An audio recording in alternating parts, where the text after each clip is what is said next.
Assalamu alaikum wa rahmatullahi wa barakatuh.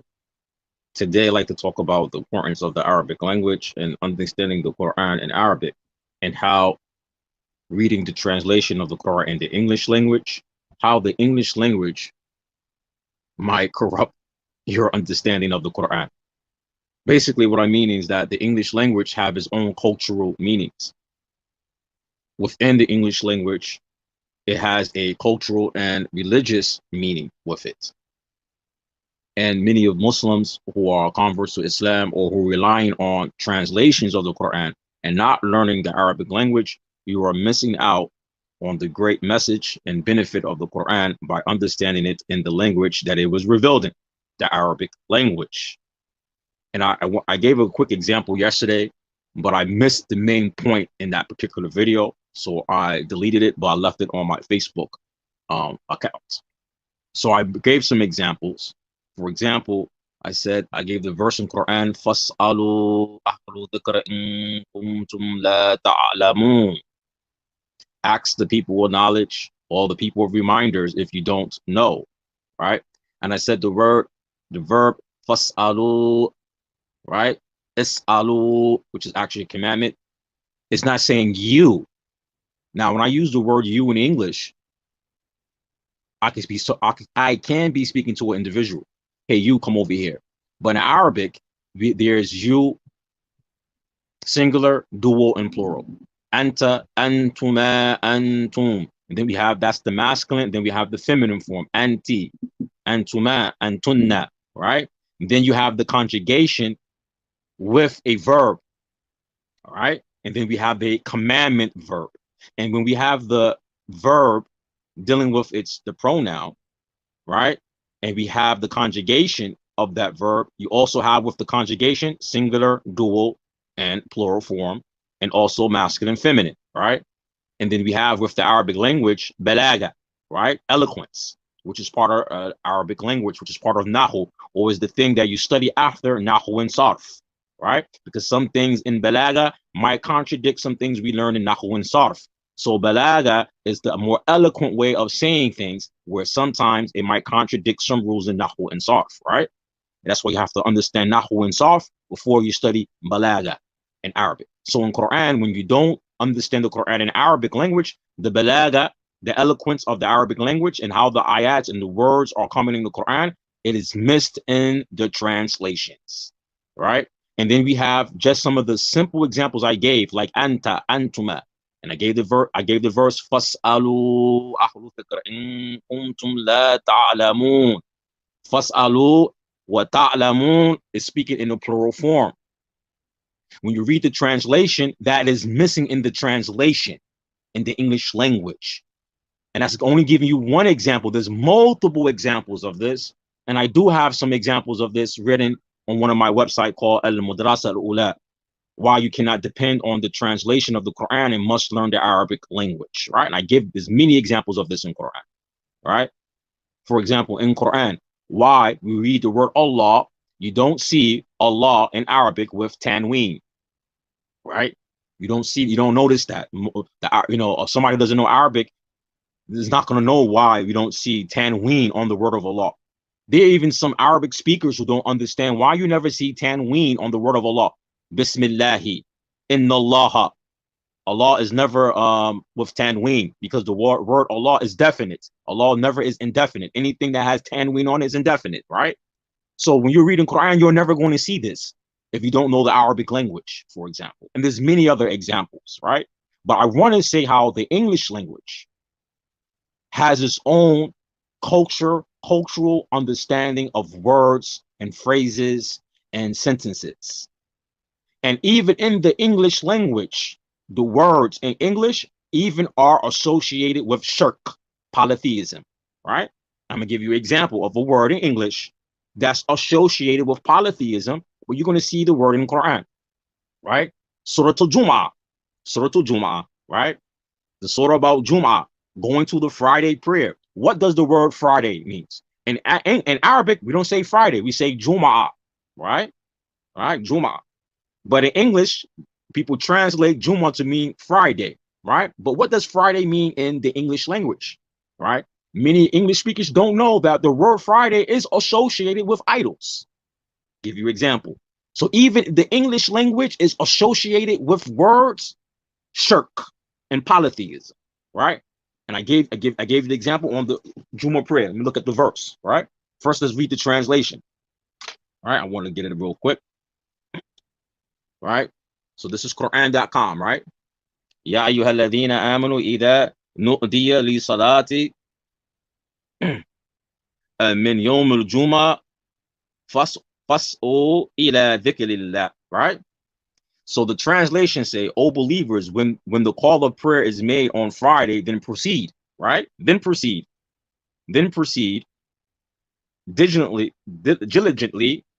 to the remembrance of Allah and leave off your business. That is best for you if you only knew," right? That's the translation, right? And this is a interpretation in the English language, right? Ya ayyuhalladhina amanu idha nu'diya li salati, right? So what does the word Friday mean in the English language? So Friday we know as the day, but the origin of the word Friday, for example, Friday means the day of fig, the fig, right? It's German, right? For the German goddess fig with the Roman goddess of Venus, right? So Friday means it's a German word, right? And it's what? It means the day of the fig. And the day of the fig is a Germanic goddess fig with the Roman goddess Venus, right? So when you look in the English language, a lot of words in English is associated with shirk and kufr. Then with the English language, it have a Eurocentric understanding of words culturally. And Eurocentric principles are the opposite of Islamic principles. Right? So, for example, when I mentioned the verse in Quran, Fas'alu ahlu dhikr, right? Ask the people, ask the people of knowledge, right? Right? When I think of you, when I hear the word you, what do you think of in English language? When I hear the word you, I think of self, you, an individual, one person, right? A lot of things in the English language related to Eurocentric individualism is based upon individuals, individual aspirations, and not doing certain things collectively. So when you're going to look into the Quran, or you're going to look into the Arabic language related to the Quran, when you're depending on the English translation or any translation, you're losing out in the interpretation and the meanings of words. The word Jum'ah in Arabic, al-Jum'ah, right, comes from the word Jama'ah, collecting, gathering, right? Collecting together, or gathering, or coming together, or doing something in the group, from the word Jama'ah, or bringing something together. The word Friday in English, the origin of the word Friday in English is related to idolatry. The coming together on the day of the fig, meaning the German goddess with the Roman goddess Venus. Let's look up some more interpretations on Friday. In English language, the origin of the word. And if you like this video, please click a like. It will help the algorithm of the videos. Friday also even have another religious meaning to it in English. The day of the crucifixion of Jesus. That's what I'm just looking on the dictionary. The origin of the word Friday. What is meaning? The day of the crucifixion of Jesus. Friday also means that in English language, right? So it says Friday's named after the goddess of the Frigg in Norse mythology. She was the goddess of the fertility and marriage. This is the fixed day. The meaning of her name is the beloved one. This is the meaning of the word Friday. She was secretive, Fig knew all, but spoke little about her acquired knowledge. She knew all fates, yet would tell no fortunes. Fig was the daughter of, I can't pronounce this word, Frangurian, the goddess of the earth. Fig was married to Odin, who was the chief god and ruled the skies. Wednesday is the name of Odin.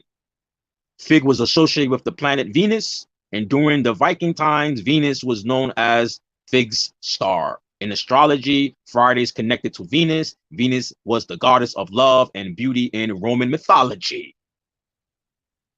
Do I have to say any more?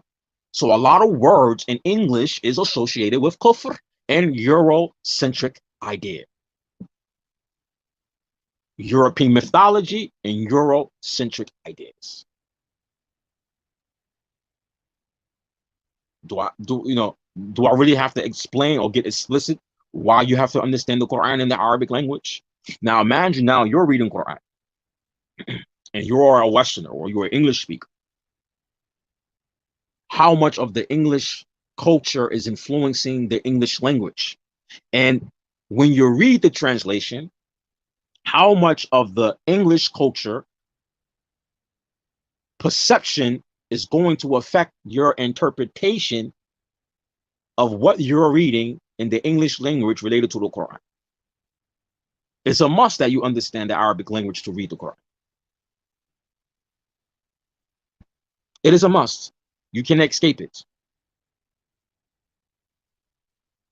You must learn the Arabic language. Allah revealed the Quran for Arabic language, and it says that multiple times in the Quran. The Arabiyya Mubin. You see this word multiple times in Quran. Quran came down in Arabiyya Mubin, clear Arabic text. Another verse, it would say, Allah sent down the Quran in Arabic, and perhaps for you to have intellect. So it shows that the Quran must be understood in its language, Arabic language. I want to give another example. You can find it on my website. Maybe I link it later on into this video. So another benefit of understanding Quran in Arabic and not depending on translation. This is the name of the article. Another benefit of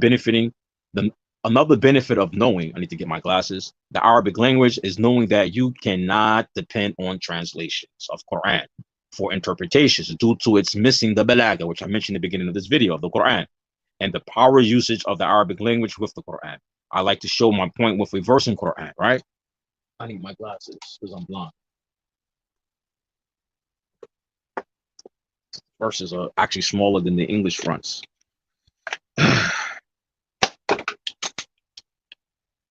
So I gave an example here. قالوا إن هذان لا ساحران يريدان أن يخرجاكم من أرضكم. Right? So this is a verse in Quran, right?